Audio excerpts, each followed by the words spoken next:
les bases de la conduite, donc tout ce qui peut être utile à savoir dans le fonctionnement d'une voiture.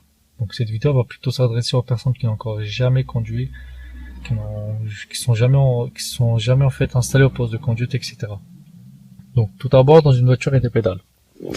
Je pense que tu le savais déjà. Enfin, j'espère vraiment que tu le savais déjà, parce que sinon c'est chaud quand même pour toi. Il y a 3 pédales. Donc, la pédale qui se situe tout à droite, c'est la pédale d'accélération.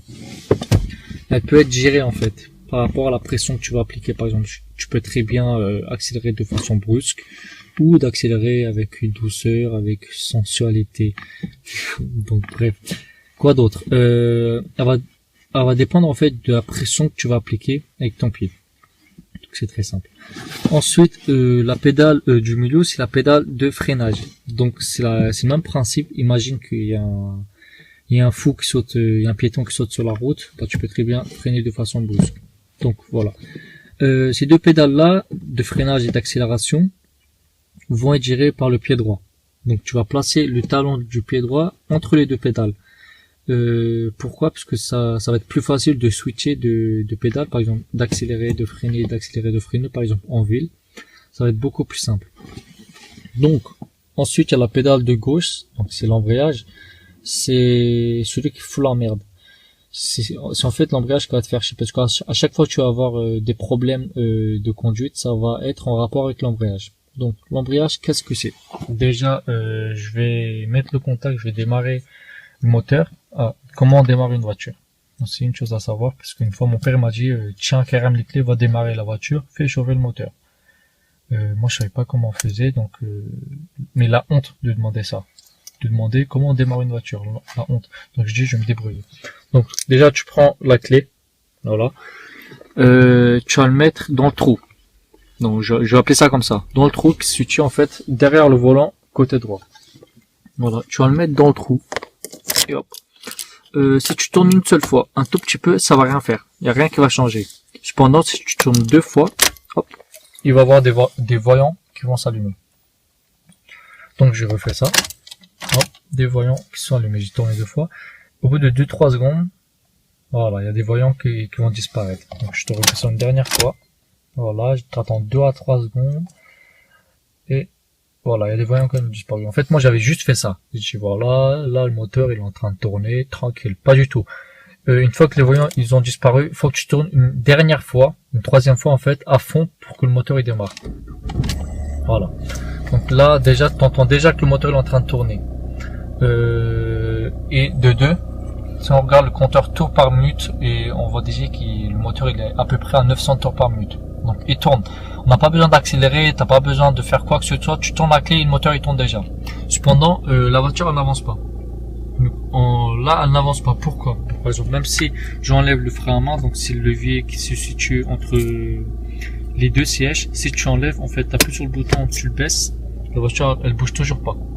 Donc pour le monter c'est très simple, tu tires vers toi, t'as pas besoin d'appuyer sur le bouton pour le tirer, pour l'enclencher en fait. Donc la voiture elle n'avance pas. Comment la faire avancer? En fait, là, le moteur, il tourne. C'est vrai, mais il tourne sur lui-même. Il n'est pas, en fait, accroché, il n'est pas attaché aux roues. Donc, pour l'attacher ou la détacher, on va avoir besoin de l'embrayage. Donc, l'embrayage sert principalement à ça. Donc, là, on va couper le contact. Donc, comment arrêter une voiture? Donc, tu vas prendre la clé et tourner de l'autre côté. Voilà. Ensuite, tu peux la retirer comme tu veux. Tu fais ce que tu veux. Donc, on a appris comment tourner une clé. Donc je vous l'accorde, ça peut paraître un peu compliqué au début, mais avec le temps, tu te feras, t'inquiète. C'est pas la peine de t'inquiéter, c'est pas la peine de paniquer. Voilà, fais-moi confiance. Bref, donc on a vu les pédales. On va parler un peu de la boîte de vitesse. Donc la boîte de vitesse, déjà il y a des numéros, ça correspond aux vitesses, voilà. Là, quand il est comme ça, quand il est au milieu, c'est-à-dire qu'on appelle ça le point mort. C'est-à-dire qu'il est sur aucune des vitesses. Le point mort, c'est quand il est au milieu. Ensuite, par exemple, là, je vais essayer de mettre la 1.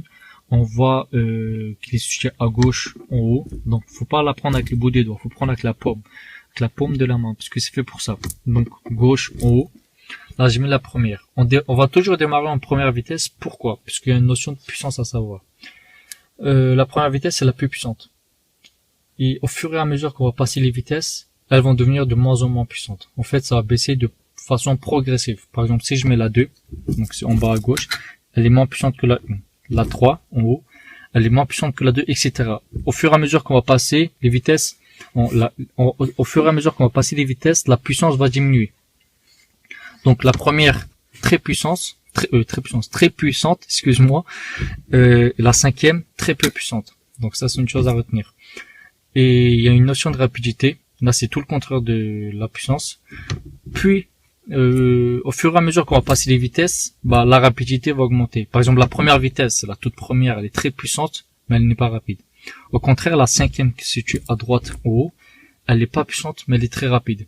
Donc voilà, ça en fait, c'est le contraire. Puissance et rapidité, les deux trucs, c'est de façon progressive. Sauf que la puissance va diminuer, tandis que la rapidité va augmenter. Donc on va remettre au point mort. Donc voilà, ça c'est une notion de puissance. On va toujours démarrer avec la première puisque c'est la plus puissante. Donc c'est la plus facile à démarrer, qui est en haut à gauche. Cependant, on peut très bien démarrer avec une deuxième vitesse. Ou même voir une troisième. Troisième, ça devient un peu compliqué, mais c'est possible. Parce qu'il a encore un tout petit peu de puissance, mais il faut bien, en fait, faut avoir une certaine maîtrise de l'embrayage. Par contre, avec la quatrième et la cinquième, voilà, avec la cinquième, c'est juste impossible. Parce que tu vas essayer de démarrer, la voiture va trembler, tu vas caler automatiquement. Moi, personnellement, j'ai jamais réussi à démarrer avec une quatrième, j'ai toujours calé. Donc, par exemple, si tu fais le malin, tu veux démarrer avec une cinquième, tu vas caler. Et quand tu cales, faut que tu reprennes la clé, faut que tu retournes, etc. Bon, ça peut très vite devenir compliqué, tu vas paniquer, etc. C'est pas la peine de faire le malin. Donc on a vu les vitesses, on a vu les pédales, on a vu comment tourner une clé. Donc ça c'était vraiment les bases, c'était l'introduction pour les prochaines vidéos qui vont venir. Donc comment démarrer une voiture, comment s'arrêter, passer les vitesses, rétrograder, etc. Donc je vais faire plusieurs vidéos. Donc si la vidéo t'a plu, donc si je t'ai apporté un peu de l'aide, n'hésite pas à partager la vidéo et de lâcher un petit like.